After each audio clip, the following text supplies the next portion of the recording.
Hi, I'm Simon Ravens, and in my last video I was looking at music exams, the traditional face-to-face ones. Now, as a teacher, I'm an insider in the system, which is why, when I look at it, I try to look at it through the eyes of an outsider. And when I try to do that, exams which you can pass whilst playing with no musical involvement look fundamentally ridiculous. Now, part of the problem with those exams, particularly in the case of the ABRSM, is that a large part of what's being tested has nothing to do with musical performance. No one ever paid to hear someone perform scales, oral or sight reading tests.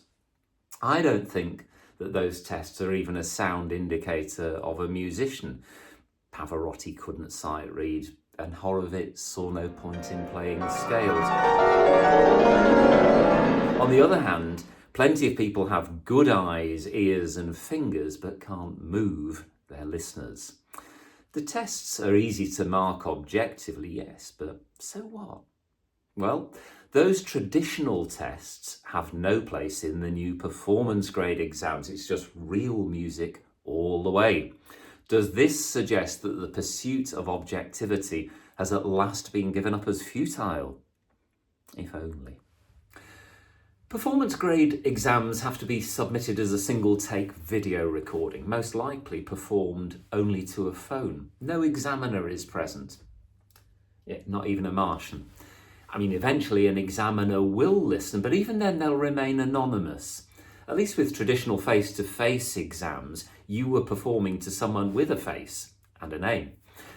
As I understand it, musical performance is relational. At its best, the performer puts something positive out there.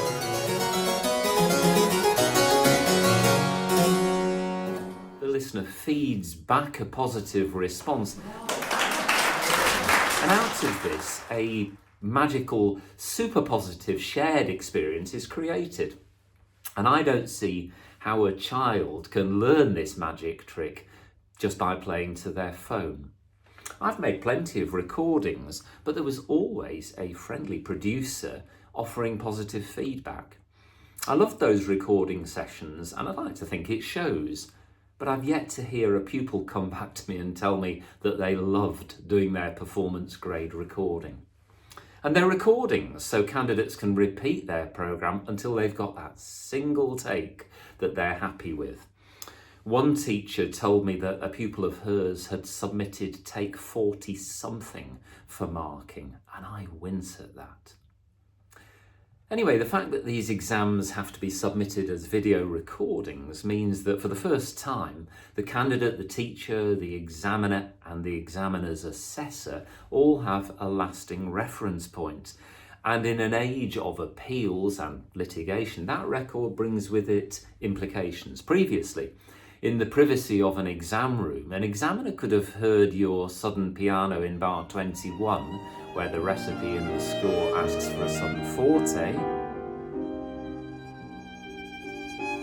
and without any fear of evidence-based redress, they could have marked you up or down as an equally unscripted response. How did it feel?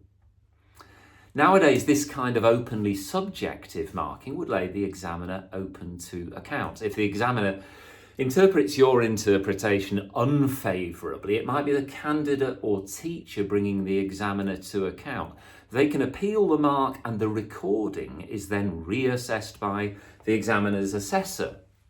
The examiner's hemmed in on all sides, the implication of which is that he or she retreats ever further to the relative objectivity of the literal text. More than ever, the yardstick that really counts will be the marking criteria's accurate notes, intonation and rhythm, tonal control, continuity and so on. Play it by the book. And since candidates can record and re-record their performances until they're squeaky clean, minute discrepancies can appear in examiners' comments as major flaws. Duff notes don't necessarily mean duff music.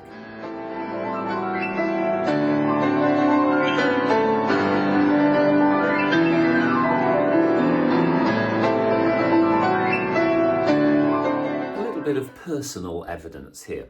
Although I no longer tell pupils what I assess their mark to be before their videos are submitted, I do mark the videos myself following the board's criteria.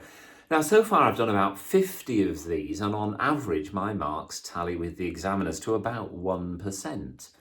So it looks like I've got some measure of what they're doing, but get this, my marks include assessing in separate submissions 2 pupils 1 mark apart and examiners marking them 34 marks apart. Now, I'm not saying that my marking is right, just that I, a single marker, would seem to represent a constant here, and the board's different examiners are more obviously variable. In this case, a very variable variable. And once again, let me stress that it's not the variability that I mind. That's a happy reality in music. No, it's the claim of consistency that I'm questioning. Of course, if the exam boards publicly offered their examiners up to an independent blind listening survey, we could test their consistency, but I'm not holding my breath. Until then, I'd say this, that however well-intentioned and musically competent examiners are, and I'm not doubting that, institutionally, the examination boards mislead in claiming consistency and claiming an objectivity which can somehow be represented by the data of marks and grades. And here's a revealing tidbit. I mentioned in the last video that right up until the 19th century, particularly when music was repeated in a piece, composers expected performers not to play it exactly the same, but to refresh it, to vary, embellish, add, create. Well, I do encourage my pupils to create like that.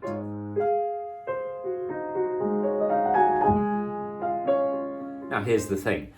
In about 20 instances of this, not once has an examiner commented. Not a negative comment, which I could sort of understand, or a positive, which I prefer, but nothing.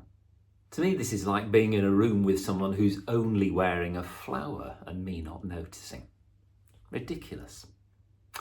So what's going on here with all these rigid criteria? Well, 30 seconds here for me to give a gross simplification of the human brain and how it engages with music. Our engagement with musical sound is grounded in the right hemisphere. That's the wonder part of the brain. So stage 1 is the intuitive response when we first encounter a wonderful piece of music in sound. Stage 2 for any performer is for the tool and detail left hemisphere of the brain to do its thing. What exactly are the notes? What precisely is the rhythm? And how do I use my physical tools to realise this in sound? Now, stage 3 for the successful performer is when the fruits of this shop floor work go back to the sales team of the right hemisphere so that the initial sense of wonder is passed on to the listener.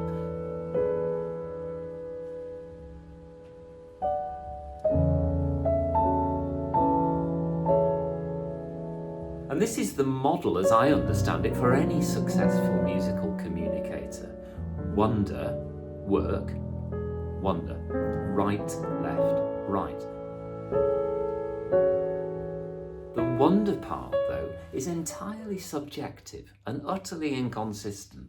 That's why you love Rossini and I don't. Individual taste. Subjective inconsistency, of course, has no place in marking criteria which we could say are literally half-brained. So those are the limitations of the human brain when it comes to music exams and assessing them. And it's not pretty, but inhuman assessment. What about that? No, not you. Sorry. Now that technology has entered the exam process in recording, transmitting and presenting performances, let's ask where its involvement might stop. And sure enough, there's an elephant in the virtual exam room, the computer as potential examiner. Remember, exam boards claim that its marking criteria are designed to maximise consistency. Now, countless studies have shown that in any sphere of activity where human judgment is involved, however stringent institutional guidelines may be, the noise of variability is inevitable. Recent research has shown that when a computerized system can replace a human one, this inconsistency is minimized. So if an exam board really wants to maximize consistency, it should be looking for a computerized examiner. Does such technology already exist? Sadly, it does. Even a basic algorithm can assess pitch and rhythmic accuracy, steady tempo and pulse, and musical continuity. A more sophisticated program could gauge whether recognition of marked expression fell within certain parameters. It could even compare these expressive details to see if they're consistently realized across a particular piece. In other words, whether there's an overall cogency to the performance.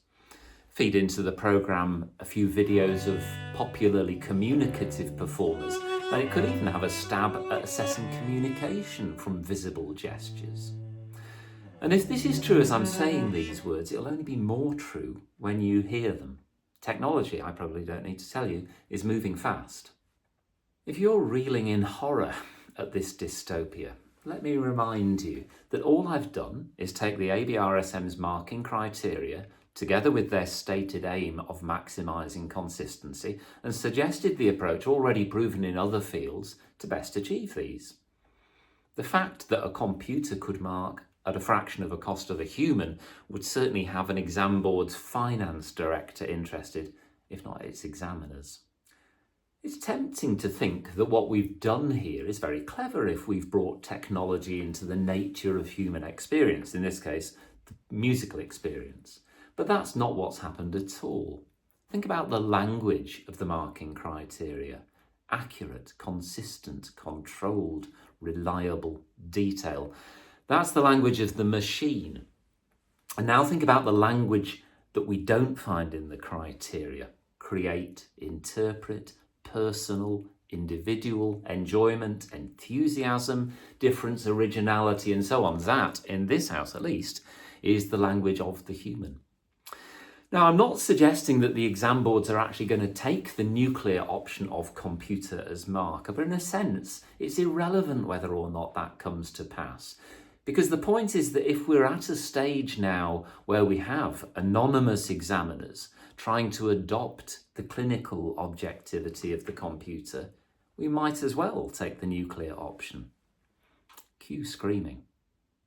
But enough doom and gloom. In the next video, I'm going to put out my own exam remedy. In the meantime, why not make a comment below? I am open to ideas.